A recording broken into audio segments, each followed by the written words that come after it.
আসসালামু আলাইকুম রহমতুল্লাহ ওবরকাত। আমি আছি মোহাম্মদ আলামিন। পুরো ভিডিও জুড়ে আজকের ভিডিওতে আমরা কুয়েত সম্পর্কে অনেকেই প্রশ্ন করেন, অনেকে কমেন্ট বক্সে জানান কুয়েতে 2025 সালে আমি কিভাবে যাব, কুয়েত সম্পর্কে আপনারা জানতে চান। কুয়েতে কি কি কাজ রয়েছে, কুয়েতের বিষয় সম্পর্কে, কুয়েতে কি কাজে গেলে 2025 সালে কুয়েতে বেতন কেমন, সবকিছু আমরা আজকের ভিডিওর মাধ্যমে আপনাদের জানানোর চেষ্টা করব। অবশ্যই কুয়েত সম্পর্কে জানতে পুরো ভিডিওটি দেখার চেষ্টা করবেন।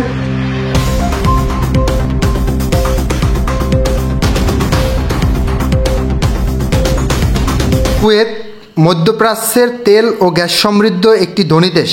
বাংলাদেশ থেকে প্রতি বছরই লেবার বা বিভিন্ন ক্যাটাগরিতে আমাদের বাংলাদেশ থেকে অনেকেই কুয়েতে প্রতি বছর যায়। বিগত দিনগুলোতে অনেকেই গেছেন কুয়েতে বিভিন্ন কাজের মাধ্যমে। কনস্ট্রাকশন সাইডের ভিতরে বিভিন্ন সেক্টর রয়েছে, electrician, plumber, pipe fitter, mason, scaffolder, এছাড়াও ওয়েল্ডার, এছাড়াও বিভিন্ন ধরনের ফ্যাক্টরি রয়েছে। ফ্যাক্টরির পাশাপাশি বিভিন্ন ধরনের যে ড্রাইভিং বিষয়গুলো রয়েছে, সেই ড্রাইভিং বিষয় এবং ফুড ডেলিভারির কাজও কুয়েতে অনেক লোক আমাদের বাংলাদেশ থেকে যাচ্ছে।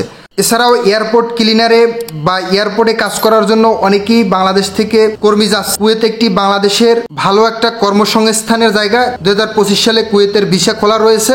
এখন 2025 সালে অনেক কোম্পানি তারা নিয়োগ দেয় বাংলাদেশ থেকে লোক নেওয়ার জন্য বা বিভিন্ন দেশ থেকে। 2025 সালে তেমনই আমাদের বাংলাদেশ থেকে কুয়েতের ভিসা সম্পূর্ণভাবে খোলা রয়েছে। অনেক কোম্পানিগুলো তারা লোক নিতেছে বাংলাদেশ থেকে। কুয়েতে যেতে হলে আপনার স্কিল ওয়ার্কার, অনেক স্কিল ওয়ার্কার অবশ্যই ভালো বেতন পাবেন যারা স্কিল রয়েছেন।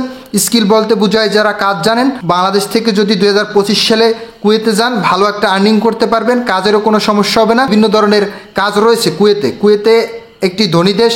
প্লান্টেশন সেক্টরও রয়েছে, প্লান্ট রয়েছে, তেল ও গ্যাসের প্লান্ট রয়েছে, সেখানেও আপনারা 2025 সালে গিয়ে কাজ করতে পারবেন। কুয়েত হলো একটি ধনী দেশ। কুয়েত সম্পর্কে বা কুয়েতের বিষয় সম্পর্কে আরও কি জানতে চান অবশ্যই কমেন্ট বক্সে জানাবেন। আমাদের চ্যানেলটি সাবস্ক্রাইব করে রাখবেন পরবর্তী ভিডিও পেতে। একটা লাইক করে আমাদের উৎসাহিত করবেন। সবাই ভালো থাকবেন, সুস্থ থাকবেন।